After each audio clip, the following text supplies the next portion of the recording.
Chapter 16. Farming and Fishing and Defied Honor in Darlene Wallach. 1. Gaza. On Monday, the 15th of September 2008, international human rights volunteers with the International Solidarity Movement and Free Gaza Movement joined the Palestinian Union of Agricultural Work Committees, UAWC, in symbolically planting trees in the buffer zone in Fakari, east of Khan Younis and north of Rafah. The buffer zone was established by the IAF on one of Gaza's prime agricultural areas. The zone is a no-go area roughly 300 to 500 meters wide along the entire eastern border of the Gaza Strip.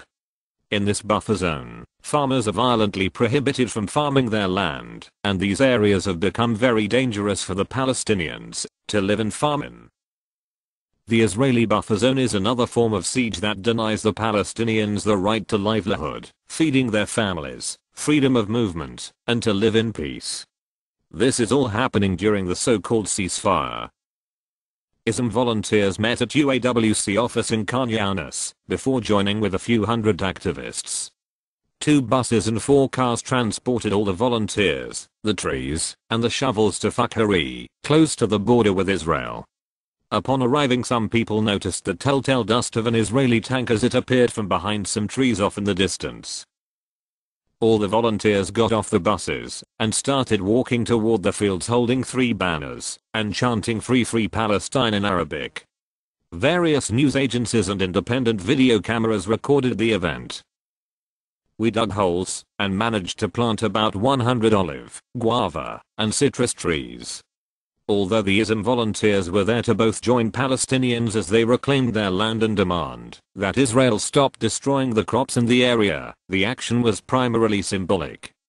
The UAWC plans to continue doing various similar actions throughout the Gaza Strip in and near the buffer zones.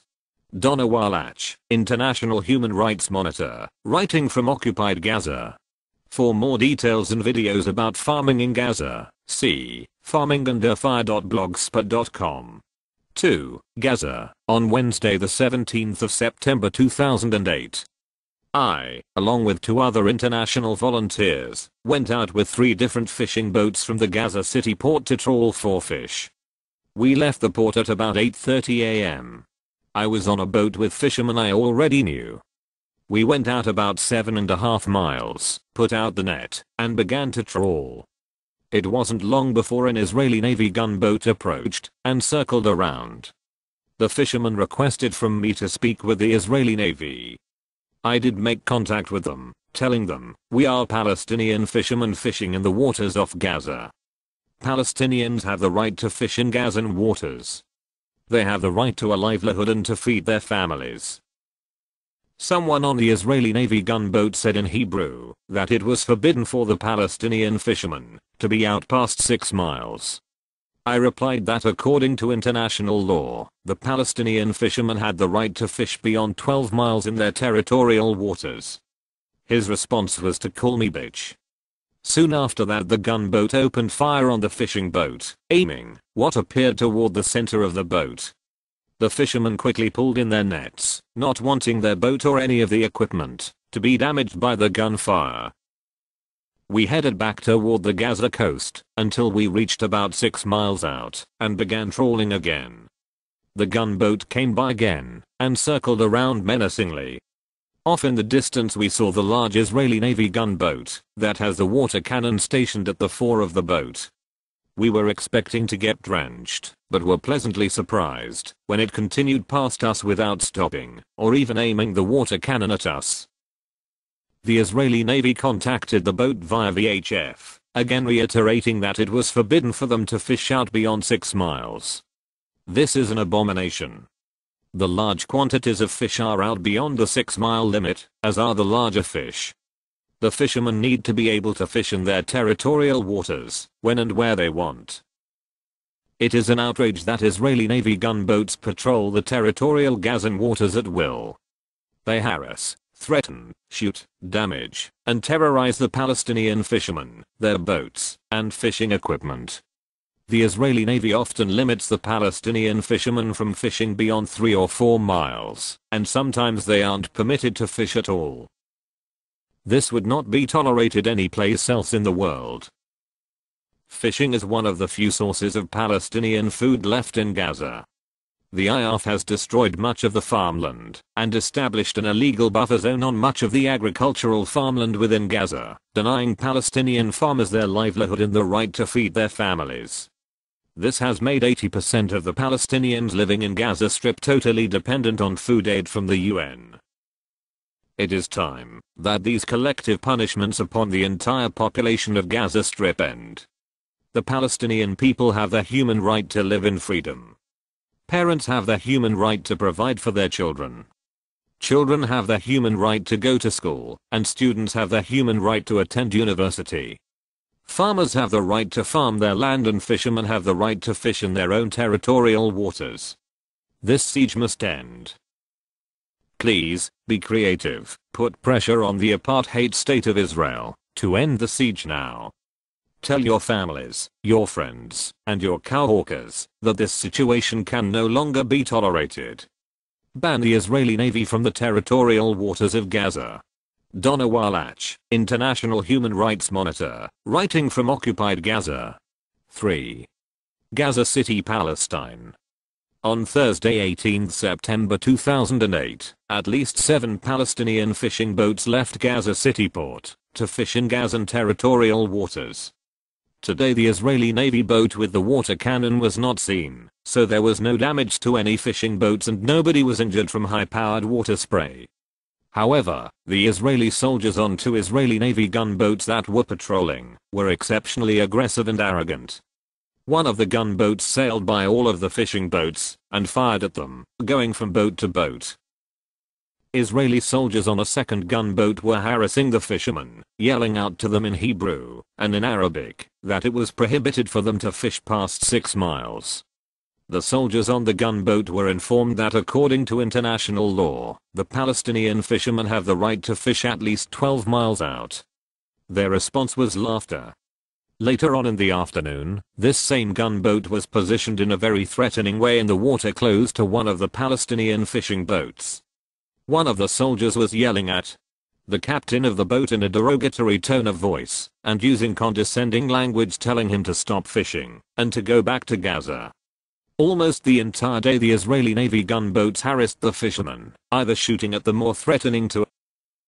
Every day and night Palestinian fishermen try to fish, and every day the Israeli Navy does what it can to prevent them from feeding their families and making a living. The eyes of the world need to watch what is happening. The people of the world need to put an end to this constant harassment and attack on Palestinians trying to earn a living and to feed their families. Palestinian fishermen have the right to fish in their own waters. Gaza City, Gaza Strip, Palestine, the 19th of September 2008. On the morning of the 19th day of Ramadan, about 5 Palestinian fishing boats left Gaza City port for another day of trawling off the coast of Gaza Strip. It was a very clear day, and I could easily see the coast the entire day. When the boat I was on reached 7 miles out, an Israeli Navy gunboat speedily approached and fired at the fishing boat. One of the soldiers called for the captain of the boat and yelled at him to stop. Continuing in a derogatory tone of voice, the Israeli soldier told the captain to only sail up and down the coast and not to go farther out into the sea. The captain told the soldier that he needed to go out 10 miles to trawl for fish. I also spoke to the gunboat and reiterated that the fishermen needed to go out 10 miles. This time the gunboat did not continue to fire upon this boat. I think in the end we only went out to 8 miles. For the remainder of the day we were able to trawl for fish in relative peace. However, just after the sun went down, after the meal for breaking the fast for the day, an Israeli Navy gunboat fired upon another Palestinian fishing boat, and we heard over the VHF radio an international tell the Israeli Navy we are Palestinian fishermen fishing in Palestinian waters. Stop shooting. In the evening, the captain of the boat told me that it costs him $1,000 a day of diesel fuel to power his fishing boat. Considering that the catch for the day was small, as it often is for the Palestinian fishermen up and down the coast, it is hard to understand how they succeed to make a living. In addition to the exceptionally high cost of fuel, there are either no spare parts for broken, damaged, or lost equipment, or the cost of the spare parts are 10 times the normal cost. The Israeli siege continues to impact every aspect of Palestinian life. The siege must end, now. Gaza, the 20th of September 2008. Members of ISM in the Gaza Strip accompanied Palestinian fishermen from the port of Gaza. When they were approximately 4 nautical miles offshore, an Israeli gunboat approached. The fishing vessel was approached and proceeded to circle it continuously for a while. Shortly after the gunboat withdrew, a larger naval vessel approached from the northeast.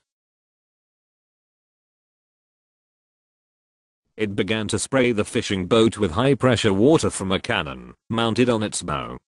Fortunately, no one was injured during the attack, and no damage was done to the boat, largely because the fishermen had taken measures to protect it, such as boarding up the windows. The same boat suffered a similar assault again later in the day. A second fishing vessel in the vicinity was observed also being attacked by water cannon. In the afternoon, an Israeli gunboat closed in on the fishing boat carrying ISM members and fired live ammunition in very close proximity to the boat.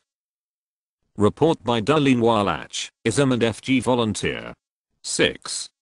Gaza City, Gaza Strip, Palestine, the 21st of September 2008. About 5 fishing boats trawled the coast from the Gaza City port. I was on a boat that had been hit by water cannon the previous day, and many of the nets had been damaged as a result. The crew spent most of the morning repairing the nets, and at 11:40 a.m., we finally left the port for a full day of trawling. At 12:30 p.m. in the distance we saw 2 Israeli Navy gunboats. One was very large and was equipped with the water cannon. The regular-sized gunboat started patrolling between 3 fishing boats that were in the same area. At 12:55 p.m., that gunboat started harassing and shooting at one of the fishing boats. I don't know how far it was offshore, but it definitely wasn't beyond 6 miles. At 1:10 p.m. that same gunboat shot at the boat I was on and a soldier yelled, "Go south." After some time passed, and the gunboat was no longer in the area, the captain of our boat steered toward the north.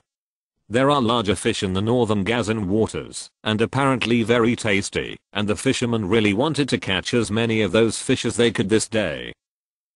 As we continued sailing northeast, we saw the gunboat with the water cannon pass in the distance.